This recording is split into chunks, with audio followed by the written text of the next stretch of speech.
김용민 브리핑.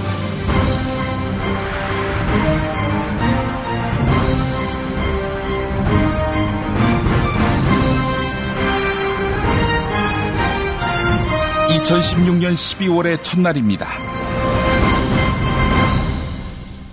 새누리당 비박계가 탄핵안 가결에 열쇠를 쥐고 있다. 한마디로 지나가던 소가 웃을 일입니다. 새누리당이 어떤 당입니까? 박근혜와 함께 대한민국호를 침몰시킨 핵심 원흉 아닙니까? 촛불혁명 시민에게 몸 낮추고 운명을 위탁해야 할 자들은 그런데 이제 와서 12월 2일 탄핵안 표결은 안 된다는 둥, 퇴진 일정과 관련해 친박 지도부 그리고 야당은 협상하라는 둥, 탄핵 소추 이유로 세월호 관련 부분은 빼야 한다는 둥, 분수를 모르는 행태를 일삼고 있습니다. 이게 바로 새누리 정치의 민낯이 아닌가 하는 생각이 듭니다. 반성하는 척 하다가도 언제든 반전의 기회가 생겼다고 판단하면 표변하는 것만입니다. 새누리의 또 다른 축 친박은 어떻습니까? 박근혜의 기만적인 대국민 입장 발표 이후 이미 피해족이 돼 있어 마땅할 이자들은 박근혜가 신의 한 수를 두었다는 둥, 촛불의 배후가 있다는 둥 서슴없이 망언을 쏟아내고 있지 않습니까? 그리고는 탄핵을 포기하면 지도부 사퇴해준다며 선심 쓴다는 듯 허장성세까지 부리고 있습니다. 박근혜의 최순실 게이트를 규명하고자 열린 국정조사 현장을 가보지요. 친박, 비박 누구라 할 것 없이 진실 규명을 막기 위해 애쓰고 있습니다. 하긴 가해자가 진실 규명에 나서다 벌어진 파행은 세월호 국정조사에서도 충분히 봤고 충분히 속 뒤집혔던 터입니다.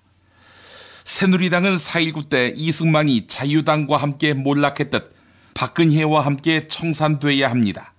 이건 야당이 옳고 야당이 바르다, 이런 이야기와는 다른 문제입니다. 온갖 폐악질을 일삼고도 염치를 모르고 위기 상황이면 어김없이 기회주의가 득세하는 새누리 집단은 한국 정치의 암적 존재일 뿐입니다. 암은 도려내야지요. 친박이 찍소리 못하고 가만히 있을 때 박지원 국민의당 비상대책위원장이 했던 말이 있습니다. 그들도 잘못을 시인하면 용서해주자. 그래, 용서해줄 자들입니까? 빅요 당신에게 드립니다. 빅요 우린 많이 먹었어요. 빅요 정신없이 퍼다먹다 보면 할 일 없는 백수 된다. 빅요 우린 새끼 손을 들고 빅요 너희에겐 중지 든다. 빅요 졸지마 씨발. 임신 3개월의 20대 임산부는 건강보험료가 미납돼 고운맘 카드를 발급받지 못했습니다. 그래서 생활이 어려워져 병원에 가지 못하는 실정입니다. 30대 6살 여자 어린이를 홀로 키우는 어머니는 남편의 폭력으로 아이가 6개월 때부터 쉼터에서 생활하고 있는데요. 수입이 없는데 의료보험은 계속 부과됐습니다. 기초생활보장 수급자인 이 어머니는 계속 체납보험료 강제징수 독촉 안내장을 받고 있습니다. 사업 실패로 힘든 시기를 보낸 40대 가장은 정규직 직장에 자리 잡으면서 건강보험료를 낼 수 있게 됐습니다. 하지만 그동안 밀린 보험료 때문에 통장이 압류될 위기입니다. 누구에게나 어려운 시기는 찾아올 수 있습니다. 그럴 때 필요한 것이 사회보장제도입니다. 사회보장제도가 좀 더 사회보장제도의 역할을 할 수 있도록 아름다운 재단의 60일의 건강보험증에 함께 해주시기 바랍니다. 영희는 엄마 아빠와 떨어져 삽니다. 엄마 아빠는 가난해서 건강보험료를 내지 못했습니다.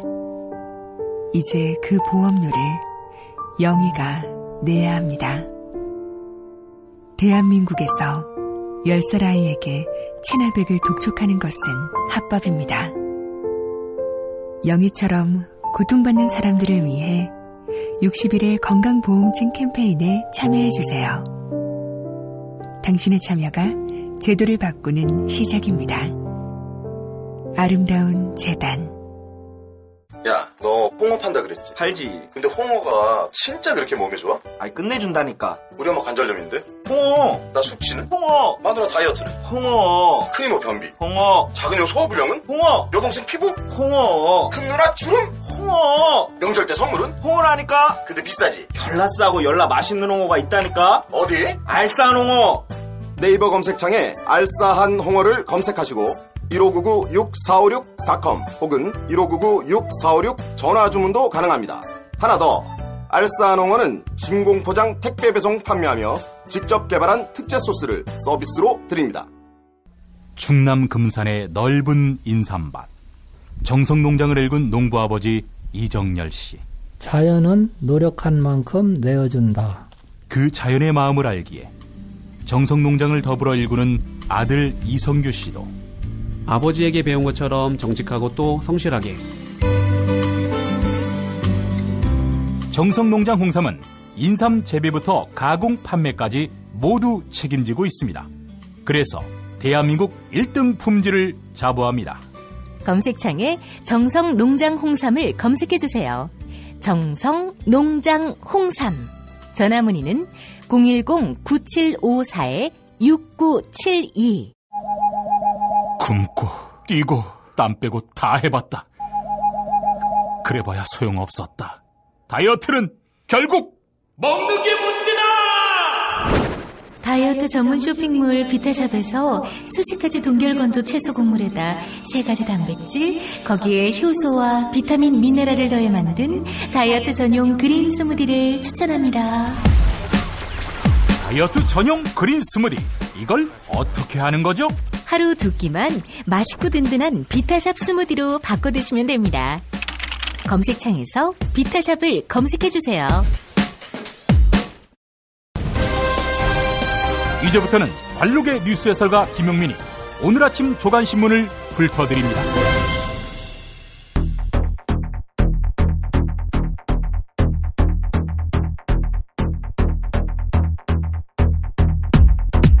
주요 뉴스 보겠습니다. 박근혜의 기만적인 입장 발표로 민심은 활화산처럼 타오르고 있습니다.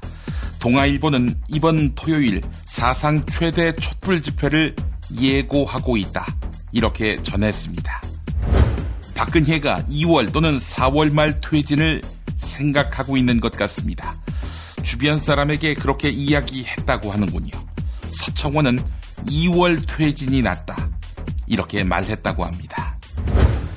청와대가 마약성 의약품 1110정을 구입해서 836정을 소비했다고 합니다. 이것도 직원들 쓰라고 사서 썼나요? 하긴 그동안 청와대가 제정신이 아니었습니다. 국정원 댓글 부대를 구축한 의혹이 있는 김흥기라는 사람, 안봉근과 밀착 관계임을 드러내는 정황이 발견됐습니다. 이명박이 혼자서 했던 부정선거가 아닐 수도 있겠네요. 한국 경제의 최순실 디스카운트가 심각한 모양입니다. 조선일보는 해외에서 당신들 못 믿겠다며 기업들이 배척당하고 있는 현실을 짚었습니다. 네, 이 난국을 돌파할 길은 박근혜 퇴진뿐이네요.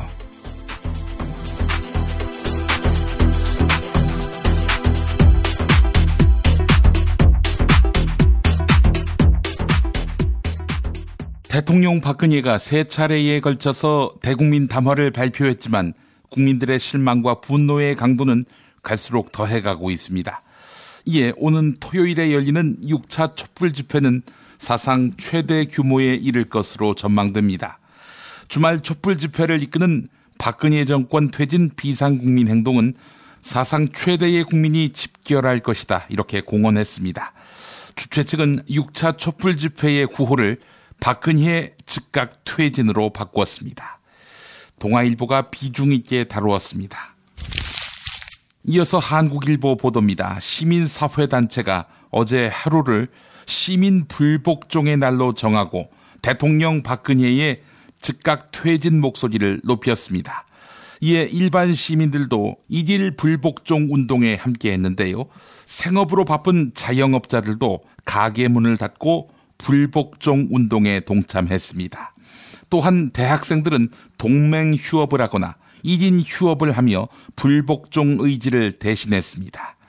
사정상 직장을 비우기 어려운 시민들은 사무실 밖에 플래카드를 내걸거나 소등 시위로 동참했습니다. 한편 CBS 김현정의 뉴스쇼 의뢰로 여론조사 전문기관 리얼미터가 박근혜의 탄핵에 대한 국민 여론을 조사한 결과 일주일 전 조사보다 찬성 응답이 4.2%포인트 내렸다지만 그래도 75.3%였습니다. 75.3%가 탄핵해야 한다. 이런 입장을 굳히고 있다는 것입니다. 그래도 찬성 응답이 4% 내린 것은 박근혜가 퇴진 의사를 언급한 것이 영향을 미친 것으로 보입니다. 비박계로서는 4% 변화 때문에 탄핵 찬성에서 탄핵 반대 입장으로 바꾸는 것이 과연 합리적일지 열심히 주판알을 굴릴 것입니다. 대통령 박근혜의 3차 대국민 담화 이후 새누리당에서는 이틀 연속 의원총회가 열렸습니다. 이 자리에서 친박계 김종태 의원은 오후 8시에 일시적으로 촛불을 끄는 일도 있었다. 점조직이 활동하지 않고 모두가 자발적으로 나온 집회라면 이게 가능하겠는가? 니들은 불가능하겠죠. 예. 그러면서 김종태 의원, 그만한 흠도 없는 대통령이 어디 있느냐? 이렇게 발언했습니다.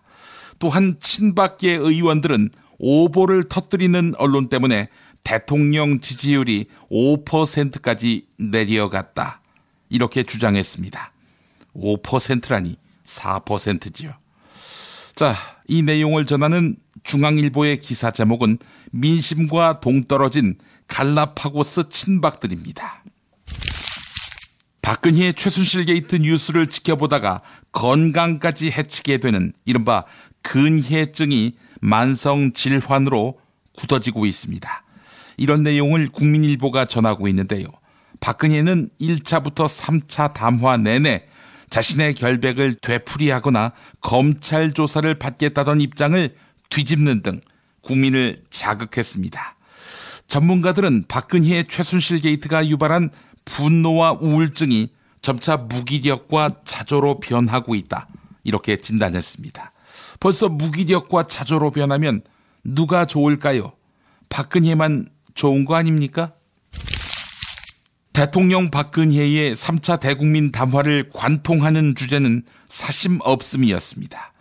하지만 법조계 한 인사는 제기된 혐의를 빠져나가려는 의도가 노골화된 담화문으로 곳곳에서 법률가의 냄새가 난다고 말했습니다. 박근혜의 최순실 게이트의 핵심 피고들 공소장을 보면 박근혜는 최순실이 이득을 챙기는 과정에서 6차례나 개입해 막강한 권한을 행사했습니다. 또한 범죄 흐름도 최순실이 부탁하면 박근혜가 권력을 행사하는 방식으로 일관됐습니다. 사심이 없다는 거 말도 안 된다는 거지요. 중앙일보 보도였습니다. 대통령 박근혜의 3차 대국민 담화에는 정치적 노림수가 숨어 있습니다. 정치권에서 논의되고 있는 개헌론을 들쑤시려는 정략적 의도입니다. 이에 박근혜가 내년 4월까지는 물러나야 한다며 질서 있는 퇴진을 제안한 원로들도 박근혜를 신랄하게 비판하고 있습니다. 대통령에 대한 원로 제안을 주도한 김형호 전 국회의장은 박근혜가 제안을 받는 척하면서 결국 일주일 시간을 벌었다며 꼬집었습니다.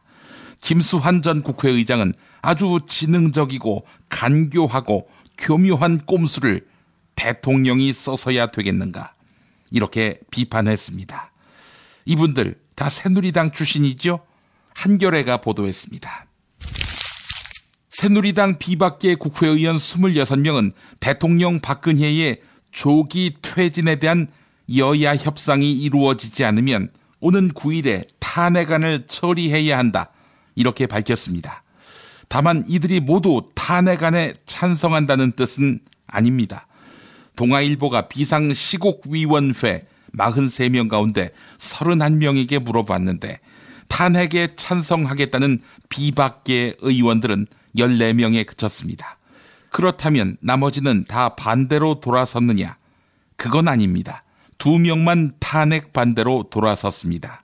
판단을 유보하거나 응답하지 않겠다가 나머지 15명입니다. 동아일보 보도였습니다. 새누리당 친박계 핵심 의원들에 의하면 대통령 박근혜가 이런 말을 했다고 합니다. 여야가 합의하면 당장 내일이라도 퇴진할 수 있다. 그런데 퇴진 시점은 내년 4월 말이 적당하다고 생각한다. 네, 이 말은 웃어달라라는 의미로 해석됩니다. 국민일보 보도였습니다. 자, 이번엔 친박계 맏형 새누리당 서청원 의원 발언 소개합니다. 개헌 합의가 내년 2개월이면 승부가 날 것이다. 대통령 임기를 한두 달 연장시키는 것은 의미가 없다. 이렇게 밝혔습니다. 내년 4월보다는 2월 퇴진에 무게를 싣고 있는 것으로 풀이되는데요. 또한 개헌이 반드시 돼야 퇴진한다는 의미는 아니다. 이렇게 강조했습니다. 개헌을 고리로 대통령 박근혜가 시간 벌기를 하고 있다는 일각의 관측을 부인한 것입니다. 한국일보 보도였습니다. 네, 그동안 국민들 기만하는 게 업이다시피 했던 이들의 말, 신뢰가 갑니까? 트릭이 숨어 있다는 생각 안 듭니까? 청와대가 2013년 향정신성 의약품을 1110정 구매했고요. 이 가운데 836정을 소비한 것으로 나타났습니다. 구매한 의약품을 보면요. 자낙스, 스틸록스 등이고 이 약품들은 중독성이 강하고 장기 복용 때에는 환각작용을 유발할 수 있다고 합니다. 또한 비정상적인 사고와 행동 변화, 자살 충동 등 심각한 부작용을 일으키는 것으로 알려져 있습니다.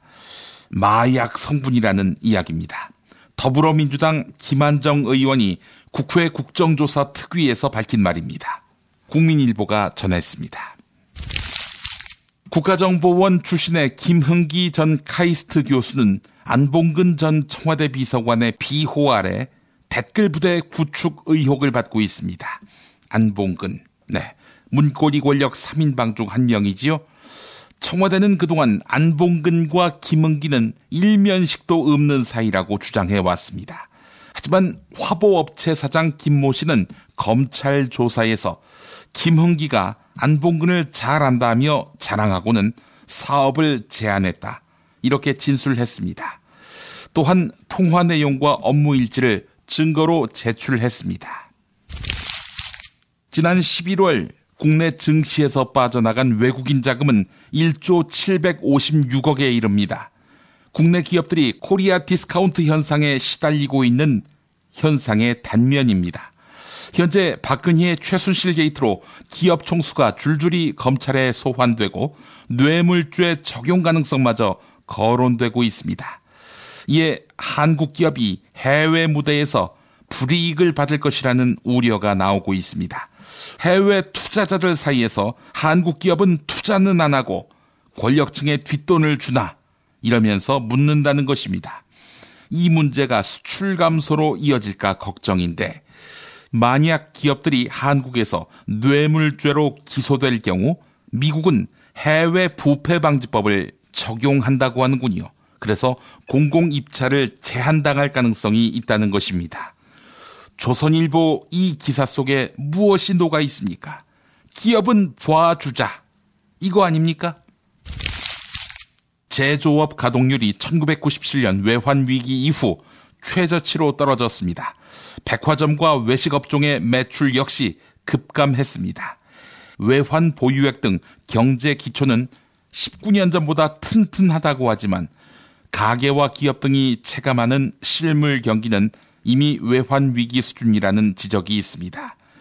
정부와 정치권이 제대로 된 처방을 내놓지 않으면 외환 위기에 버금가는 경제 위기가 올 수 있다는 그런 우려마저 나옵니다. 동아일보가 보도했습니다. 현기환 전 청와대 정무수석이 이영복 LCT 회장으로부터 지속적으로 접대를 받은 것으로 드러났습니다. 검찰은 수차례의 골프와 유흥 접대를 받은 정황을 포착했고요. 불법으로 수수한 금품은 억대에 이르는 것으로 보고 있습니다. 이에 검찰은 현기환 전 수석에 대해 어제 구속영장을 청구했습니다. 한편 현기환 전 수석, 어제 부산의 한 호텔에서 자해를 시도해 병원에서 치료를 받고 있습니다. 동아일보가 보도했습니다. 국정역사교과서에서는 중국과의 갈등 소지가 있는 내용을 축소하거나 비판 수위를 낮춘 것으로 나타났습니다. 중국이 동북공정 과정에서 티베트를 무력 점령한 일이나 소수민족의 독립운동을 강경 탄압한 일들은 모두 교과서에서 빠져 있었습니다. 또한 이어도와 간도에 대한 논란에 대해서도 전혀 언급하지 않았습니다. 무리한 국정화로 우리 역사를 제대로 담지 못한 4대 교과서가 나왔다는 비판을 면하기 어려울 것으로 보입니다. 국민일보가 보도했습니다.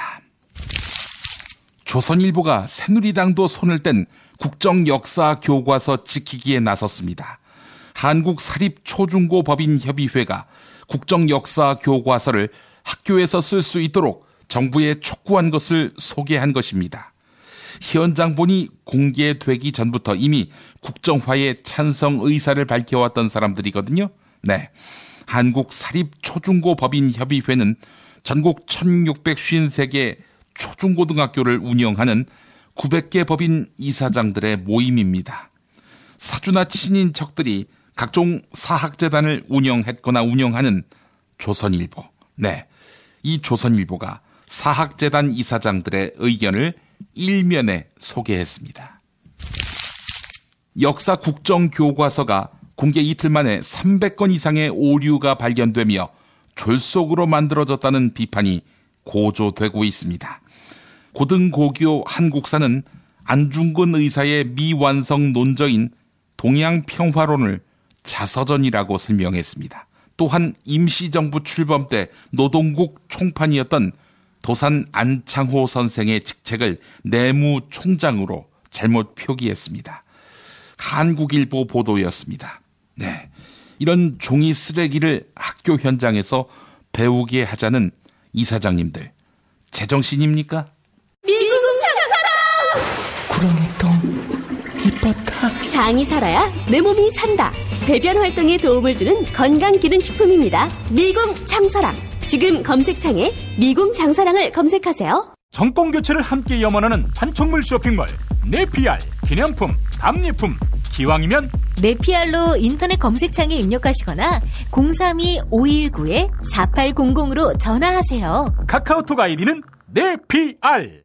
일산 라페스타에 있는 풍무 양고기, 즉석에서 숯불에 구워먹는 양갈비하고 양꼬치, 이거 맛보시면 다른 걸 찾지 않아요.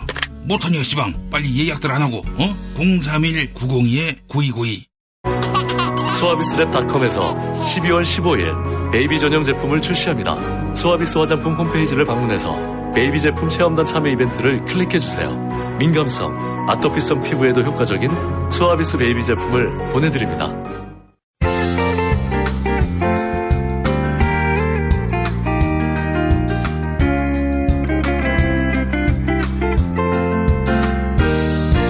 여러분 안녕하십니까? 지금부터 전국 16개 시도교육청과 무관한 2016학년도 뉴스 듣기 능력평가를 시작하겠습니다. 가정이나 사무실 차량 안에 계시는 애청자 여러분께서는 팟캐스트의 음량을 알맞게 조절해 주시고 답안을 작성해 주시기 바랍니다. 모든 문제는 한 번씩만 들려드리니 잘 듣고 지시에 따라 물음에 답하시기 바랍니다. 이제 시작하겠습니다. 대화를 듣고 남자의 마지막 말에 대한 여자의 응답으로 가장 적절한 것을 고르시오. 카카, 큰일 났습니다. 뭐가 또 큰일 났어요? 새로 임명한 특검은 최순실만 털기로 했다고 합니까? 정말 공정한 특검이야. 그게 아닙니다. 이재명이가 리서치 비오 대권주자 지지율 조사 결과 2위에 올라섰습니다. 뭐? 나를 끌어내서 수갑 채우자는 그 이재명이가? 할 수 없군. 이재명이가 1위에 올라가기 전에 속히 하야해야겠어. 이재명보다는 반기문이 당선되는 게 더 낫지 않겠어? 카카, 1위는 반기문이 아니라 문재인입니다. 문재인이 언제부터 1위였는데? 뭐야? 그럼 반기문이가 3위로 밀린 거야? 반기문이는 또 귀국해도 새누리당에 안 온답니다. 그래? 반기문, 앞으로 이름 바꿔 불러. 배반기문, 응? 배반자 반기문으로 말이야. 카카, 출구, 퇴로 다 막혔습니다. 나쁜 대통령이 심판은 제대로 받았다. 이런 정도라도 평가받는 게 나을 겁니다. 자꾸 어떻게든 위기를 모면해보려고 민심에 역행하면서 거짓말하고 조건 달고 이런 식의 기만적인 씨팔 새끼. 지난 18년을 세심없이 일해온 나한테 침을 뱉어? 카카, 지난주 카카의 국정수행 지지율이 4%로 나왔다는 여론조사 결과. 어떤 여론조사 기관의 결과인지 아십니까? 그 전주 또 그 전주도 5%로 나왔던 그 여론조사를 내놓았던 기관 말입니다. 알지? 그것도 몰라? 1번 한국갤럽, 2번 리얼미터, 3번 한국리서치, 4번 한국사회여론연구소, 5번 디오피니언.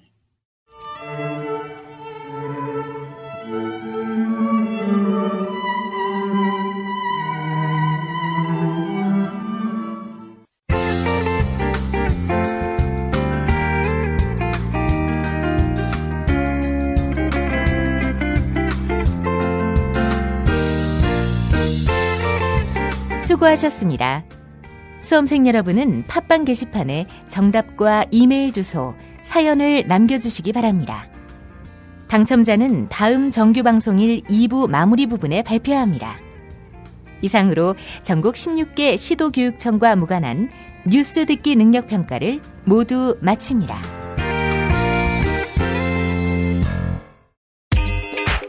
자기야, 매트리스 고르기 너무 힘들어. 대한민국 최초 매트리스 멀티샵 매트리스엠 몰라? 전 세계 최고 브랜드 정품만 취급해. 매트리스 살 때는 꼭 매트리스엠으로 오세요. She never ever quits. 中国不能缺席。 Der Holocaust für Deutschland. Ma senti, col dolore umano non si può essere neutrali. 국제뉴스의 맥. 한반도와 국제 문제를 전문적으로 취재하는 황준호 기자 만나겠습니다. 황 기자님. 예, 안녕하십니까. 북한의 5차 핵실험에 따른 유엔 안보리 대북 제재 결의가 지난밤에 채택됐는데 이 핵심 내용부터 한번 짚어주시겠습니까? 예, 기존 대북 제재 결의의 빈틈을 메우고 또 느슨한 부분을 조이는 그런 내용들로 채워져 있습니다. 예. 결의 번호는 2321호인데요. 예. 북한이 중국에 수출하는 석탄과 광물의 양을 2분의 1 이하로 줄이는 게 이번 결의의 골자입니다. 예. 북한이 외국하고 하는 무역에서 무려 91%가 대중국 무역이고 또 북한이 중국에 파는 물자 중에서는 석탄이 40%로 가장 비율이 높습니다. 그 석탄의 수출을 작년이 100이라면 내년부터는 40으로 크게 줄여라. 이렇게 한 게 이번 결의인데요. 예. 이걸 돈으로 따지면 우리 돈으로 작년에 1조 원 정도를 북한이 벌었다면 내년부터는 4천억 원이나 5천억 원 정도만 벌도록 그렇게 상한선을 설정했습니다. 어이구야, 이 센데요. 그렇습니다. 예. 네. 자, 그런데 중요한 거는 대북 제재는 역시 중국의 협조가 관건 아닌가요? 그렇습니다. 대북 제재 결의라는 게 뭐 언제나 중국의 협조가 없으면 무용지물이 되는데 예. 이번에도 역시 마찬가지입니다. 그렇지만 석탄 수출 상한선을 지키고 있는지 이거를 확인하는 게 기술적으로 굉장히 어렵습니다. 예. 그리고 북한과 중국 사이에 공식 통계에 잡히지 않는 밀무역 이런 것들도 넓게 이루어지고 있기 때문에 예. 과연 이게 실효적인 제재가 될 거냐 이런 근본적인 한계가 이번에도 역시 지적되고 있습니다. 예. 중국이 받아들일 만한 수준을 정하는 것 때문에 중국하고 미국이 그동안 아주 치열하게 줄다리기를 해왔는데 그러다 보니까 82일이라는 역대 최장 시간이 걸렸습니다. 예. 5차 핵실험이 있었던 9월 9일부터 계산해서 82일이란 이야기지요? 예, 핵실험을 하면은 자동적으로 유엔 안보리 대북제재 결의가 나왔는데, 이번에 시간이 가장 오래 걸렸습니다. 뭐, 표면적으로는 앞서 말씀드렸듯이 제재 수준을 놓고 미국과 중국이 줄다리기를 했기 때문이고요. 근데 근본적으로는 중국이 대북제재 전선에서 이탈했기 때문입니다. 예. 뭐, 그 이유는 우리가 익히 아는 것처럼 한국과 미국이 제공했다고 볼 수 있는데, 사드 배치, 그리고 한일 군사정보보호협정과 같은 그런 한미일 군사협력의 강화, 이런 움직임에 대한 반발로 중국이 대북제재 국제연대에서 발을 서서히 빼다 보니까 굉장히 긴 시간이 걸렸습니다. 예. 근본적으로 보게 되면은 이 한국과 미국의 북핵 외교 실패다. 또 자충수의 측면도 있다. 이렇게 봐야 하겠군요. 그렇습니다. 뭐 제재 결의를 만든 것 자체는 성과라고 할 수 있겠지만 어쨌든 크게 보면은 재발등을 찍었다고 할 수도 있습니다. 안보리 결의의 소위 트리거 조항, 방아쇠 조항이라는 게 있습니다. 예. 북한이 핵실험을 또 하면은 무조건 과거보다 더 세게 제재한다라는 조항인데요. 예. 그것 때문에 이번에 제재가 지난번보다 강해진 거지. 만약에 이 트리거 조항이 없었다면은 제재 결의 채택도 못했지 않았을까. 그런 정도로 상황이 안 좋습니다. 예. 그러다 보니까 안보리 제재 합의 후에 단골로 나오는 기사가 잘 안 보이고 있습니다. 단골로 나오는 기사라. 그게 뭡니까? 예, 바로 중국도 북한의 회초리를 들었다. 이런 기사가 지금 보이지 않고 있습니다. 예. 이 연합뉴스 같은 관변 언론이 봐도 이건 참았을 수 없는 주제인 것 같습니다. 대북 제재 결의에 대해서 중국도 회초리를 들었다라는 기사는 사실 이게 과거에도 상당히 왜곡되고 과장된 기사였습니다. 예. 왜냐하면은 중국은 회초리를 들기도 하지만 대화와 협상으로 핵 문제를 푼다라는 조항을 유엔 결의안에 반드시 넣도록 했고, 그렇기 때문에 중국이 제재 결의안에 동의한 그런 측면이 있었는데, 그런 문제는 쏙 빼놓고 회초리 든 것만 얘기했던 게 과거의 기사였는데, 이번에는 그런 것조차 쓸 수 없는 그런 형편입니다. 예. 아, 참. 그래도 뭐 오랜만에 북한 뉴스가 터져서 식물정보 입장에서는 단비 같지 않겠습니까? 이게 뭐 국면을 호도할 수 있는 기사 아이템들이 쏟아진 셈이니까요. 예, 주로 정부 세금 받아서 운영되는 연합뉴스 홈페이지 이런 데를 보니까 톱 기사에 드디어 이 탄핵, 퇴진 이런 얘기가 아니라 예. 안보리 결의 얘기가 올라갔습니다. 뭐 종편에서도 오늘 오전에 안보리 결의 문제를 꽤 다룰 것 같은데, 예. 근데 이게 너무 재미가 없고 예. 또 지난번보다 조금 더 강해졌다라는 것 외에 별다른 의미가 없기 때문에. 예. 뭐 아마 시청률이 떨어지면 탄핵 얘기로 다시 돌아가야 될 것 같습니다. 뭐 정부 입장에서 믿을 거는 지상파, KBS, MBC의 활약을 기대하는 수밖에 없는 것 같습니다. 예. 근데 MBC 시청률이 박근혜 지지율만도 못하니까 그것도 뭐 경쟁하고 있죠 지금. 별 여파가 없을 것 같고요. 예. 자, 정부가 이 기회를 이용해서 지금 바짝 약이 오른 북한을 자극하려 하지 않을까? 이것도 사실 염려가 됩니다. 예, 뭐 10분 활용할 것 같습니다. 그게 바로 독자적인 대북제재인데요. 어제 윤병세 외교부 장관이 새 안보리 결의가 채택됐으니까 미국, 일본, 유럽연합과 더불어서 우리도 독자적인 대북제재를 하겠다라고 밝힌 게 바로 그겁니다. 예. 북한이 매년 하는 동계 군사훈련, 이걸 오늘부터 대대적으로 시작하는데, 그런 분위기 속에서 북한에 대한 독자 제재를 발표하면서 북한을 자극하겠다 이런 계산을 아마 할 것 같습니다. 예. 문제는 지금 남북관계가 완전히 끊어졌기 때문에 북한에 무슨 회초리를 들 만한 게 남아있지 않다라는 게 문제입니다. 예. 말로만 자극할 수밖에 없다 이런 얘기군요. 예, 뭐 핵개발과 관련된 북한 사람들 몇 명 이름 구체적으로 거명하는 거, 그래서 창피 주는 거, 이 정도 내놓으면서 뭐 우리가 독자 제재 세게 했다 이렇게 홍보할 것 같습니다. 예. 근데 과거에는 그렇게 하면은 언론들이 잘 받았었는데 이거야말로 정말 전시행정인데 보여주기식 사업이죠. 예. 이런 거를 쓸 만한 지면이 과연 남아 있을지 의심스럽습니다. 예. 북한이 어떻게 반응할지가 하나의 변수가 될 것 같은데, 제가 바짝 약이 올랐을 것이다라고 추정한 것은 맞습니까? 예, 뭐 단기적으로 반발할 것 같고요. 예. 그렇지만 중기적으로는 협상을 시도할 것 같고 장기적으로는 육자 핵실험을 준비하는 이런 흐름으로 가지 않을까 이렇게 예상해 볼 수 있습니다. 예. 뭐 유엔 제재가 나왔으니까 당장은 강하게 반발을 하긴 할 텐데 북한 입장에서도 말 몇 마디 하는 정도에 그칠 공산이 큽니다. 그리고 정확히 한 달 후 1월 1일이 되면은 늘 그렇듯이 예. 김정은 위원장이 신년사를 발표하면서 협상을 제안하고 그러면서 잠시 동안 국면 전환이 있을 것 같습니다. 예. 특히 이번에는 1월 20일에 미국에서 새 정부가 출범하니까 북한이 한미연합 군사훈련을 중단한다면은 협상할 용의가 있다. 이런 제안을 김정은이 할 것 같습니다. 예. 트럼프 행정부가 받을까요? 예, 요새 트럼프가 외교안보 라인 짜는 걸 보면 아마 콧방귀도 끼지 않을 것 같습니다. 예. 굉장히 강경한 성향의 사람들이 백악관 안보보좌관 이런 주요 외교 포스트를 차지하고 있습니다. 예. 그래서 북한의 제안에 호락호락 넘어가면 진다 이런 생각으로 아마 초반에 말도 안 섞을 게 분명합니다. 예. 또 미국 정부에서 대북 정책 검토 기간이라는 게 짧으면 6개월, 길게는 1년이 걸리기 때문에 섣불리 대화에 나설 가능성은 아주 낮습니다. 예.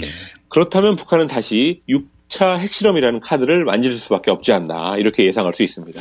대북 강경책은 돈이 많이 들 텐데요. 돈이 많이 드는 거는 또 트럼프가 바라는 바가 아닐 테고 트럼프는 야 북한도 니네들 핵 가지려면 가져라 지금 이러고 있는 상황 아니었어요.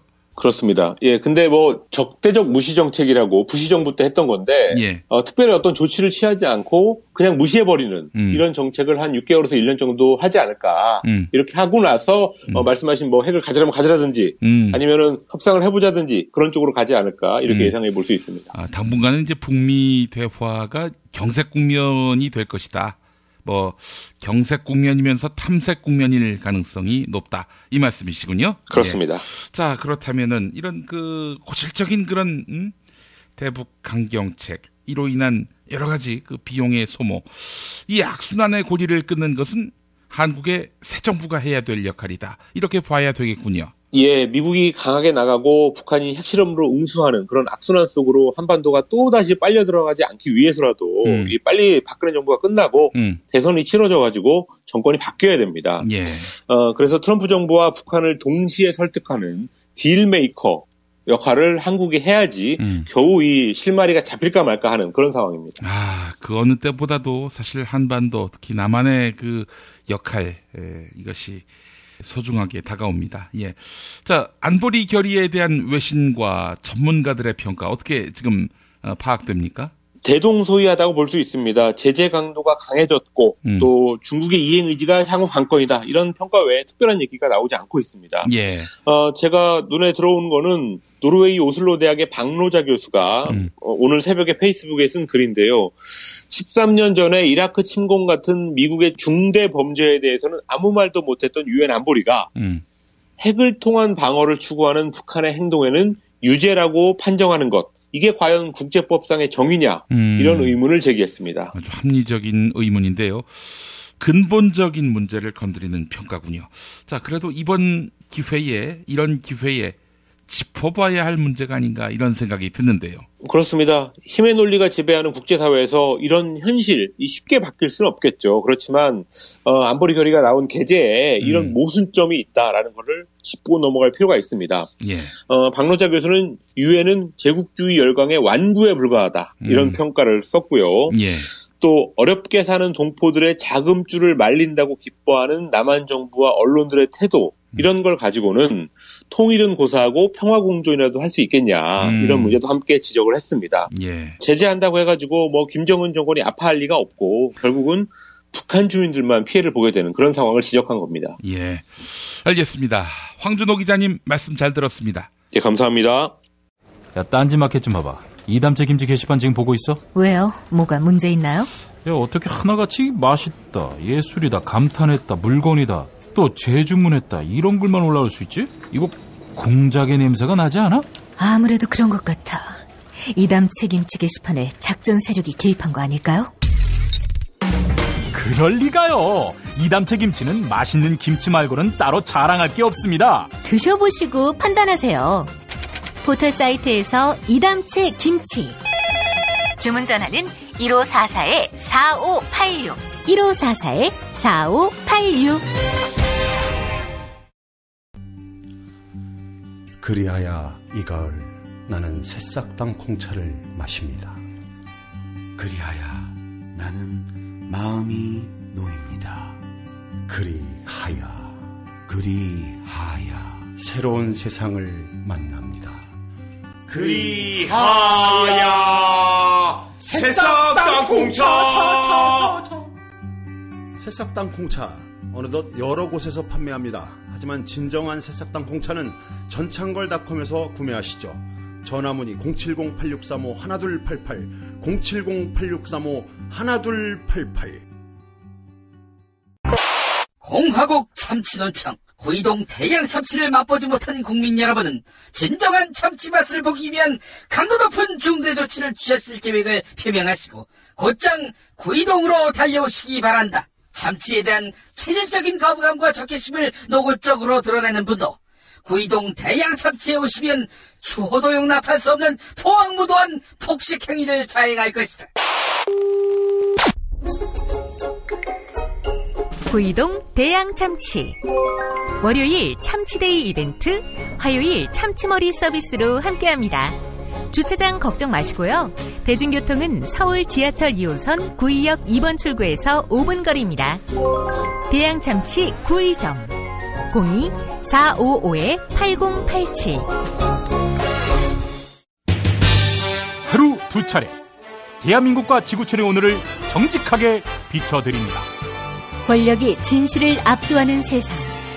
김용민 브리핑은 작은 희망의 불씨가 되겠습니다. 민중의 소리 이완배 기자와 함께하는 경제의 속살.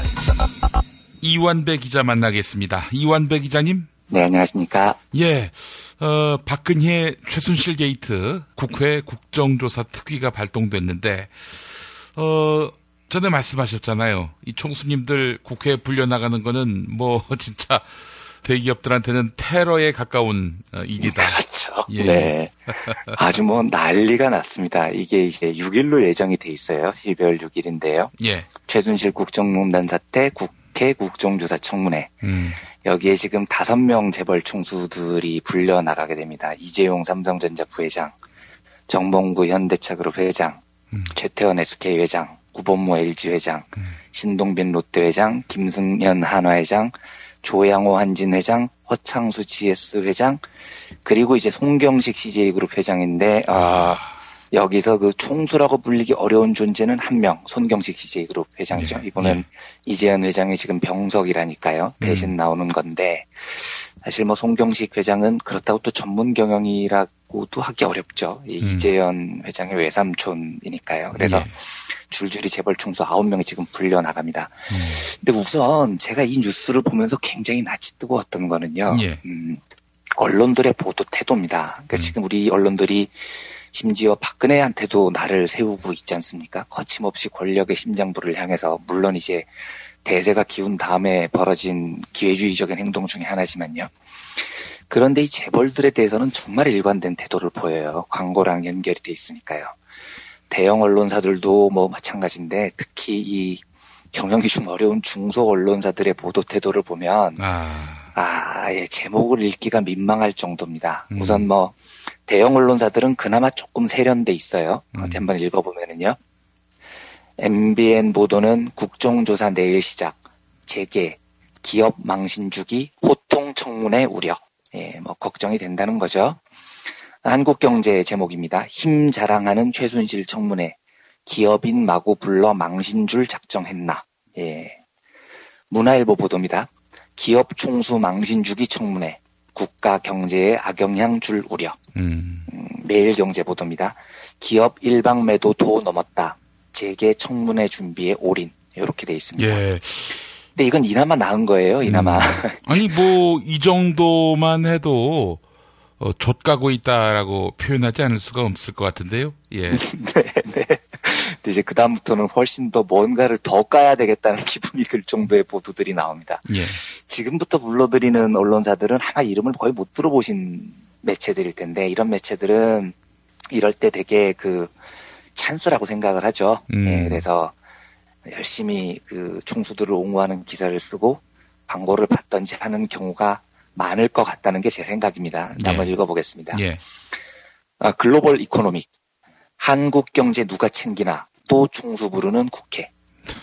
현대경제신문, 혼돈의 재계, 기업 못해 먹겠네. 프라임 경제, 팔순 기업인까지 불러내 조리돌림. 국회, PCS 청문회 악몽 되풀이할까. 미디어 팬, 재계, 그룹 총수 무더기 증인 책댁, 경제까지 망치려 하나. 한국경제TV, 재계로 튄 최순실 불똥, 기업하기 불가능한 나라. 뉴스원, 건강 나쁜 80세 회장까지 불러야 하나. 국적 후유증 우려. 네, 이렇게 돼 있습니다. 듣다 보니까 이런 등신 새끼들, 개 좆가고 자빠졌네. 이런 얘기 안 나올 수가 없어요. 예. 참 정말 민망합니다. 예, 저도 참 작은 언론사에서 근무하지만 참 하여튼 뭐라고 말하기가 민망한 수준까지 온 거죠. 예. 우리 민중의 소리는 어떻습니까? 저희 민중의 소리는 기업 광고 자체를 안 받기 때문에요. 네, 자신 있게 광고를 주겠다고도 안 하고 받겠다고도 안 하기 때문에 예. 전혀 저희는 상관이 없습니다만 예. 하여간 이제 미디어 오늘 같은 매체가 이제 이런 데서 가장 자유롭고요. 저희 민중의 소리와 같이 저는 그렇게 알고 있고요. 한겨레나 경향신문은 광고가 없는 건 아니지만 이런 회사들은 뚝심이 있어요. 그래도 이런 일에 이렇게 나서지 않습니다. 굉장히 훌륭한 언론사들이고요. 그런데 이건 대놓고 광고 받겠다 뭐 이런 얘기들이니까요. 좀 하여튼 참 낯간지럽습니다. 하여튼 읽기가요. 그런데 기사 제목뿐만 아니고요.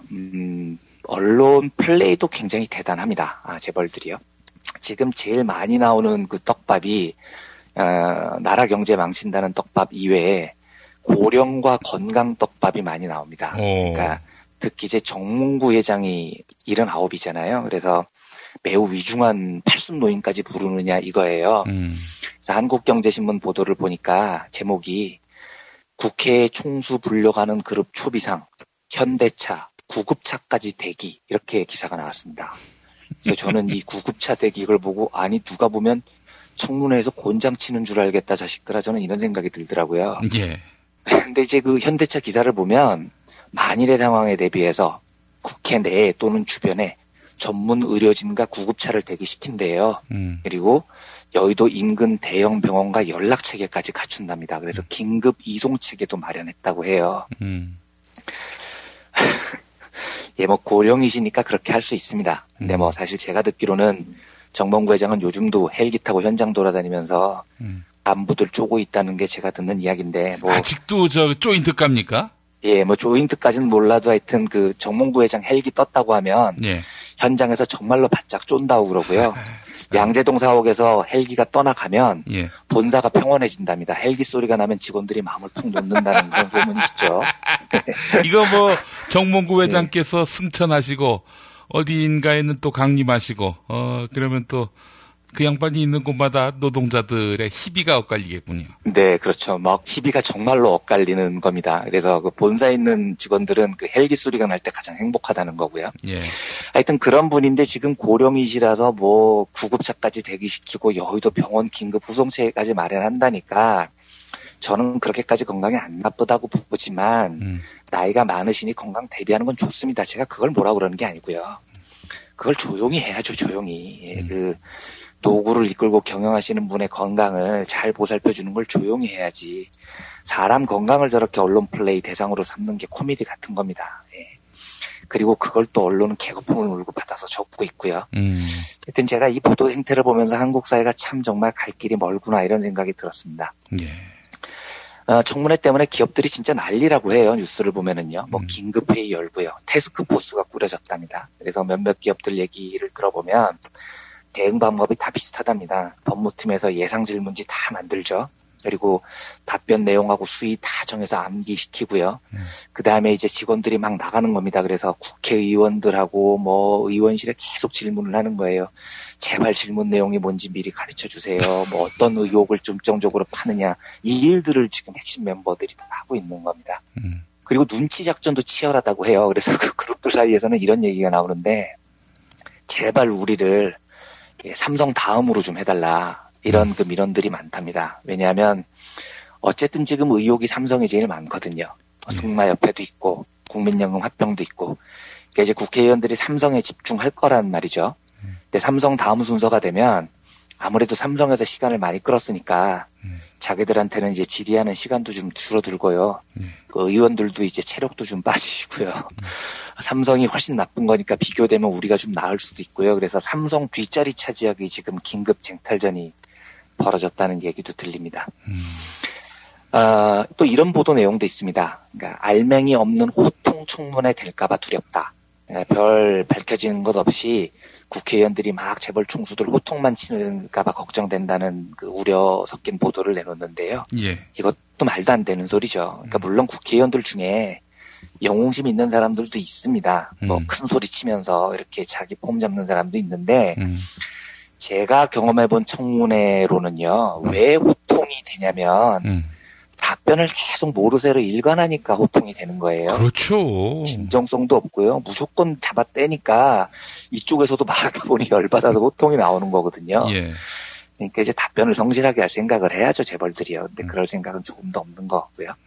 뭐 아무튼 지켜봐야 되겠습니다. 근데 제가 어제도 말씀드렸지만 저는 이번 청문회 때요. 제일 관심 있게 지켜보고 싶은 건 여당은 관심 없고요. 야당 의원들이 어떻게 청문회를 하는지 정말 주의 있게 보고 싶습니다.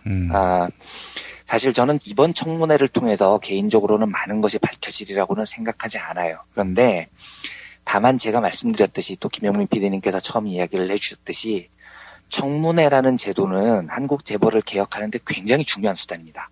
왜냐하면 쟤들은요. 한국 재벌들은 제대로 된 토론이라는 걸 해본 적이 없는 애들입니다. 그러니까 누가 질문을 하면 답을 못해요. 예. 질문을 받아본 적이 없거든요. 한평생. 예. 항상 자기가 질문을 하고 호통만 쳐왔던 애들이에요. 그러니까 이제 질문 받는 걸 너무 두려워하는 겁니다. 이 말은 우리가 청문회를 하면서 얻을 수 있는 많은 소득 가운데 하나가 한국 재벌들이 물론 수준이 이거밖에 안 된다라는 걸 알 수 있다는 점도 있지만 저들이 얼마나 공개된 장소를 두려워하는지를 알 수 있다는 점입니다. 그러니까 떳떳하면 왜 공개된 장소를 두려워하겠어요. 그리고 떳떳하지 않더라도 토론에 조금 익숙해져 있다면 저렇게까지 겁을 먹을 필요가 없거든요. 그런데 한국 재벌들은 청문회에 대해서 정말 유난을 떨어도 너무 심하게 뜹니다. 그러니까 그걸 공개된 장소에 나오는 자체를 두려워하고 있다는 뜻이죠. 그래서 우리가 언젠가 재벌개혁이라는 거대한 과제를 딱 앞에 직면했을 때 청문회는 재벌들을 압박하는 굉장히 중요한 수단이 될 겁니다. 예. 재벌들한테 얘기하는 거예요. 야, 니들이 국민들을 대상으로 장사하면서 말이야. 3대째, 4대째 지금 부를 대물림해오고 온갖 악행을 다 저질렀는데 그러면 이제 발뺌할 거 아닙니까? 우리가 뭘 잘못했냐고. 잘못한 게 없어? 오케이. 공개된 장소에서 나와서 한번 토론해보자. 이 간단한 제안 하나로도 쟤네들을 바짝 겁먹게 할 수 있습니다. 우리가 얻을 게 굉장히 많아요. 그러니까 우리 국회가 재벌을 청문회장으로 불렀을 때 이제 국민 앞에서 묻고 답하는 기회를 갖는 일이 이번에 생긴 건데요. 야당 국회의원들은 이게 얼마나 소중한 기회인지를 잘 인지하고 준비를 해야 됩니다. 그러니까 좀 사명감을 갖고 준비를 하시라는 이야기입니다. 예. 제가 시계추를 조금 옛날로 돌려서 말씀을 드리면 우리가 재벌을 청문회장으로 부르고 이걸 공개된 장소에서 청문회를 한 첫 번째 사례가 1988년 11월에 있었던 그 청문회였습니다. 그때 정주영이라는 한국 재계 제1의 거물을 국민 앞에 세웠었죠. 근데 그때 야당 국회의원들이 얼마나 삽질을 했냐면 의원들이 다 정주영이 나오니까 증인님, 회장님, 와 정의의 편에 서주셔서 감사합니다, 회장님. 이 난리를 쳤습니다. 심지어는 존경받는 기업인이 되어주십시오, 회장님. 강제성을 시인해줘서 감사합니다. 그리고 어떤 야당 국회의원은 이 정주영을 증인이라고 도저히 못 부르겠는 거예요. 그래서 정말 죄송합니다. 증인이라고 불러도 되겠습니까? 이렇게 양해를 구하는 일도 있었습니다. 이게 그래서 얼마나 사태가 심했었냐면 나중에 청문회가 끝난 다음에 여당에서 이런 말이 나왔어요. 그때 그 여당 간사였던 민정당 간사였던 김중건 씨가 기자들을 불러서 야 어제 청문회 보니까 야당 의원들이 정주영 씨 보고 회장님, 증인님 하는 걸 보고 진짜 깜짝 놀랐다. 이거 60비리 아니냐 60비리.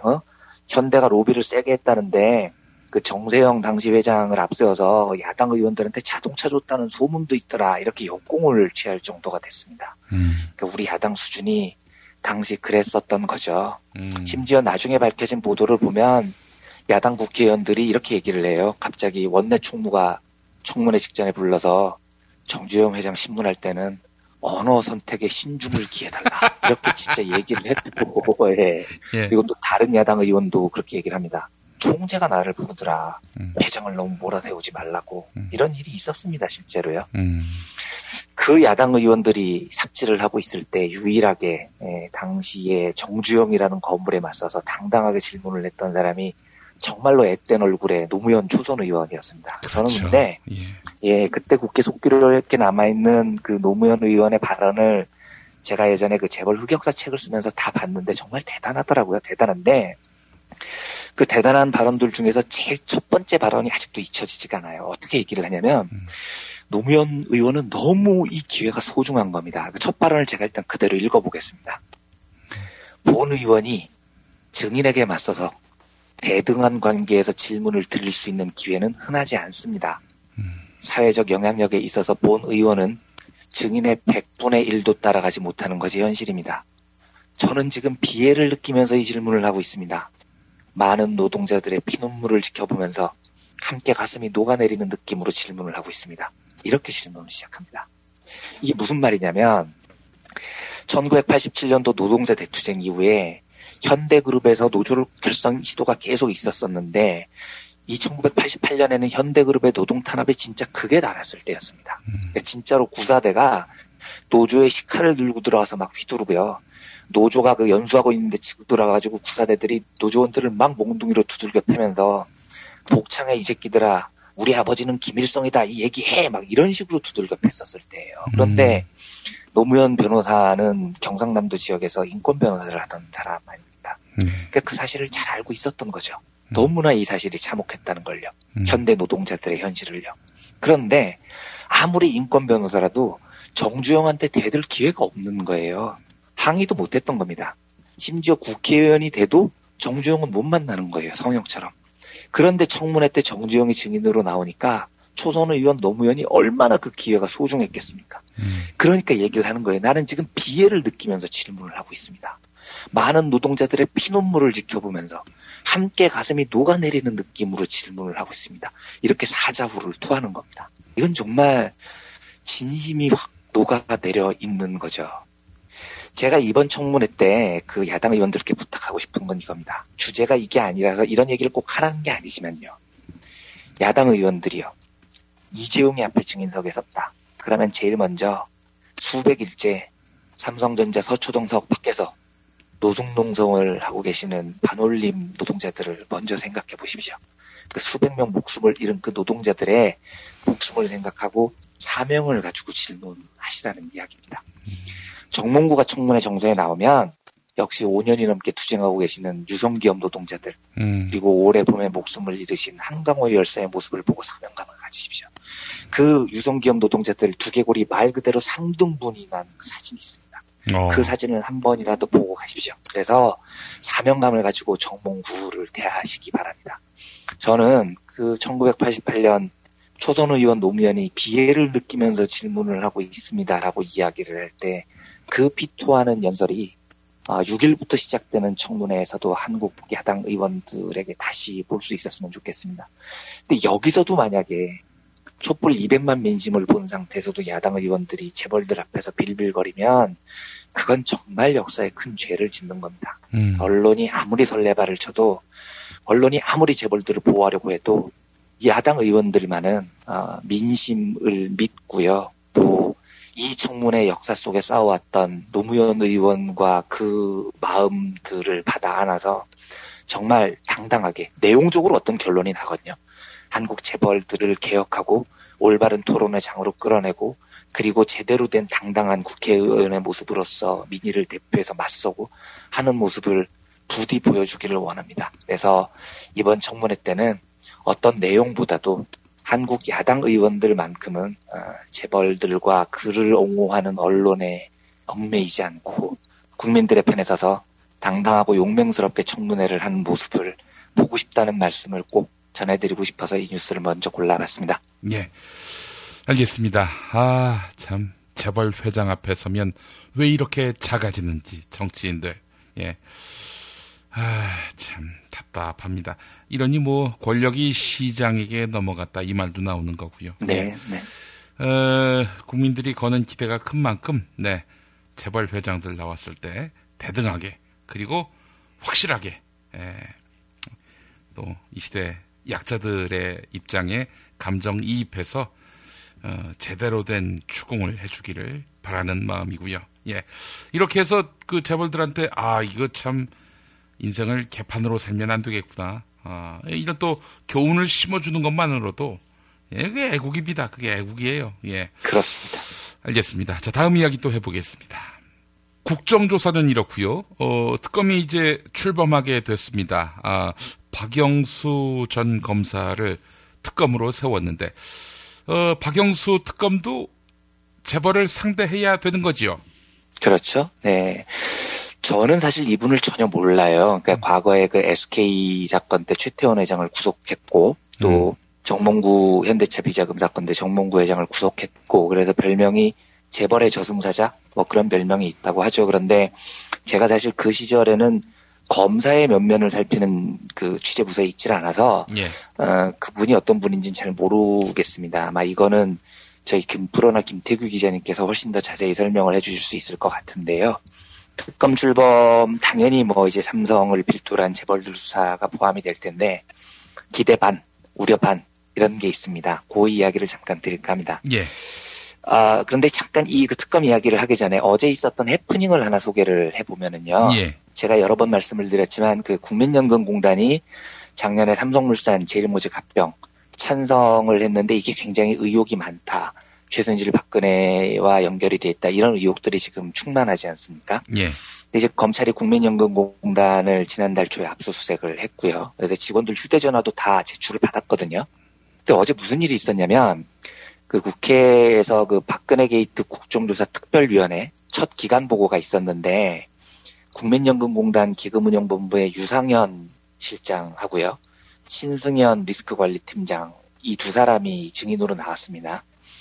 근데 이제 저희 청취자분들께는 크게 인기가 없는 국회의원이긴 하지만 그 박영선 의원이 질의를 했어요. 이 두 사람한테요. 예. 뭐라고 물었냐면 휴대전화 한번 꺼내보세요. 이런 겁니다. 근데 이제 이 두 사람이 그 지난해 삼성물산 제일모직 합병권을 표결할 때 결정을 하는 투자위원 12명 중에 포함이 돼 있었고 이 두 사람이 합병을 던진 8명 중에 2명이었거든요. 그래서 이 두 사람이 이제 휴대폰을 꺼냈는데 다 새 휴대폰이었다는 거죠. 그래서 박영선 의원이 아니 23일에 국민연금 압수수색했는데 그 직전에 휴대전화 바꾼 거냐 물어보니까 두 사람이 예 그렇습니다 하고 이걸 인정을 한 거예요. 근데 이제 박 의원이 또 추궁을 하는 겁니다. 그러면 검찰이 제출한 휴대폰은 뭐냐?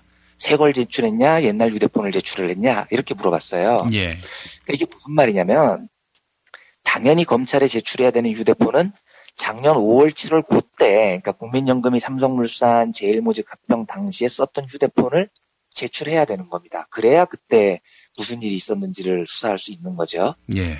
근데 이 신승엽 팀장이라는 사람이 뭐라고 대답을 하냐면 원래 쓰던 휴대폰이 고장이 나서 그건 버리고 새 걸 검찰에 제출했다. 이렇게 얘기를 한 거예요. 그러니까 황당하잖아요. 그래서 이제 박영선 의원이 아니 그러면 제출한 핸드폰이 가짜라는 거냐? 과거에 쓰던 건 제출 안 한 거냐? 이렇게 물어보니까 이 신 팀장이 쭈뼛쭈뼛하면서 그렇습니다 하고 수긍을 해버린 겁니다. 그럼 검찰은 뭘 가져간 겁니까 지금 휴대폰을요? 예?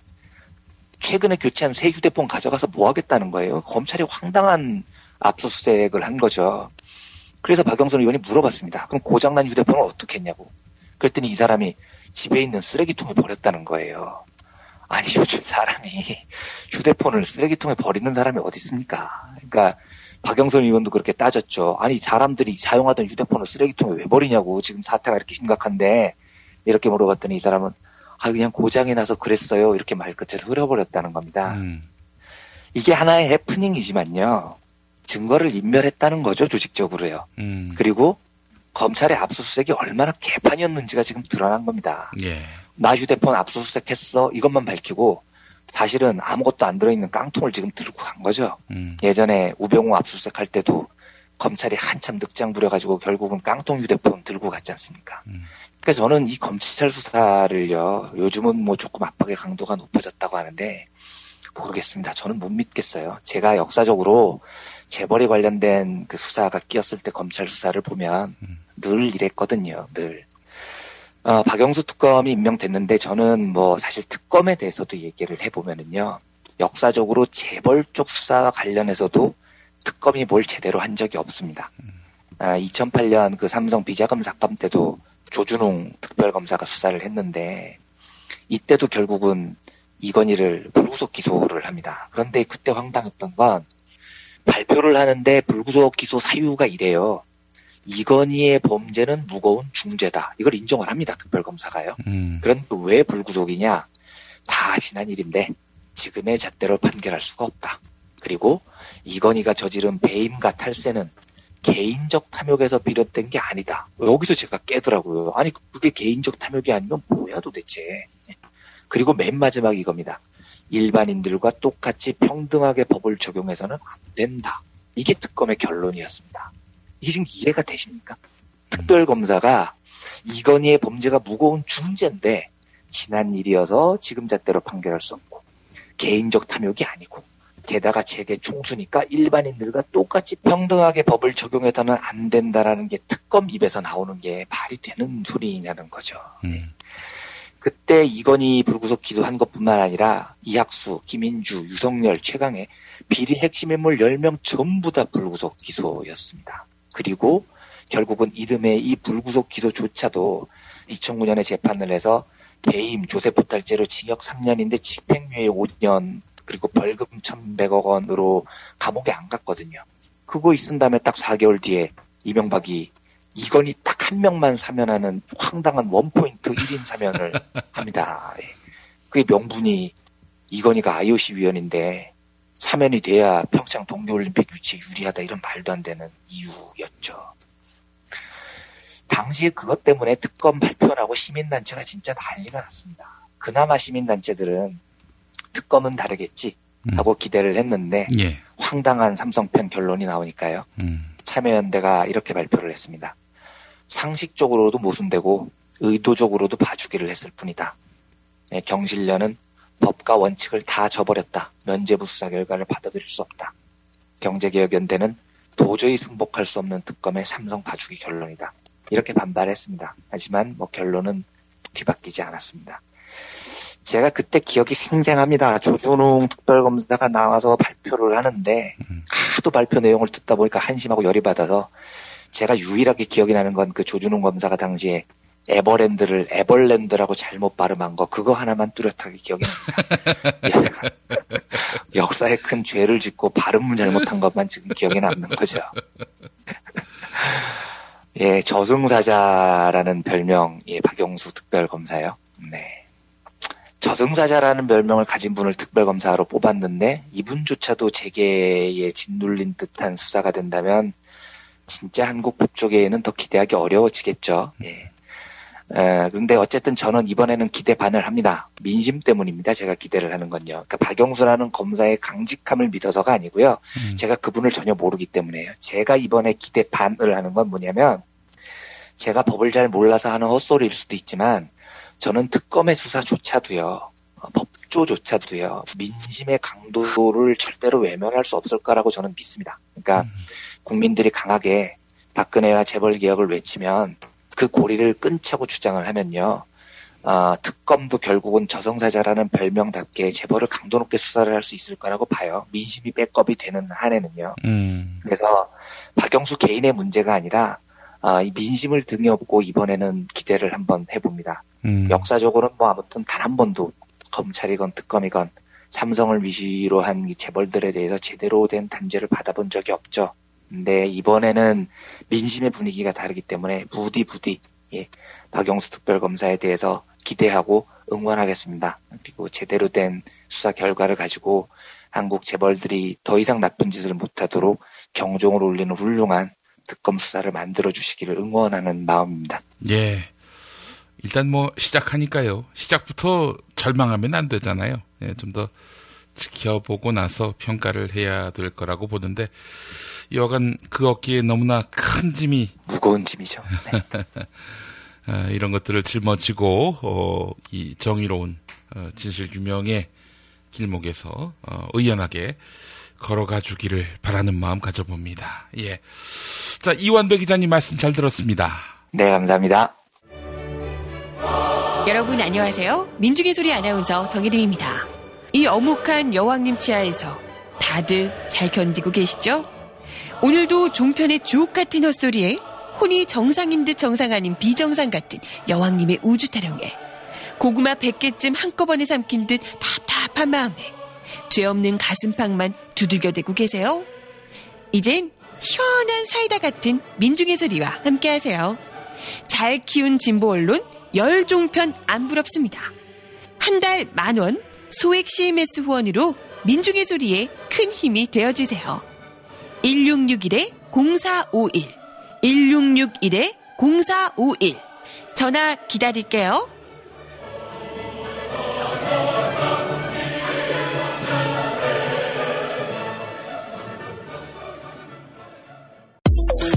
건강식품의 지존 전복을 택한다면 100% 완도에서 잡은 와우 전복. 네이버에서 와우 전복을 찾으세요. 010-2443-0818 포르투갈 정통의 레시피로 만드는 에그타르트, 달콤함 그 이상의 감동, 타르트팜 킨텍스점, 일산 전지역 배달, 단체 주문은 수도권 가능. 문의전화 031-923-2995, 검색창에 타르트팜 킨텍스점. 한우 사고를 집어넣고 24시간 팔팔 끓인 곰탕, 연지연 곰탕. 어린이부터 노인까지 누구나 좋아하는 건강식 연지연 곰탕. 택배로 신청하시려면 010-7252-1114.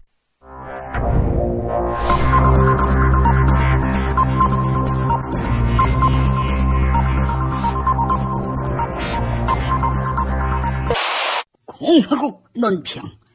우병우와 절친인 박영수를 특검으로 임명해서 기분이 좋아진 박근혜 동지께서는 박동지를 수갑 채워야 한다고 주장한 성남시장 이재명에 대한 강도 높은 국가적 중대 조치를 취하실 계획을 표명하시고 구체적인 공격 방침을 제시하시었다. 경애하는 박근혜 동지의 단호한 결심은 청소년 노동자 출신 이재명에 대한 격한 분노의 표시다. 이재명은 차기 대통령감 여론조사에서 반기문을 누르고 2위를 차지했다. 이에 우울해진 반기문은 정신 못 차리고 일본 자위대에 감사를 표시했다. 따라서 이재명이 반기문으로 하여금 친일파로 변절하게 만든 것이다. 이는 박동지를 참을 수 없이 모독하고 우롱하고 천추의 한이 될 망동의 다름 아니며 처절한 대가를 자초할 악수 중에 최악수의 다름 아니다.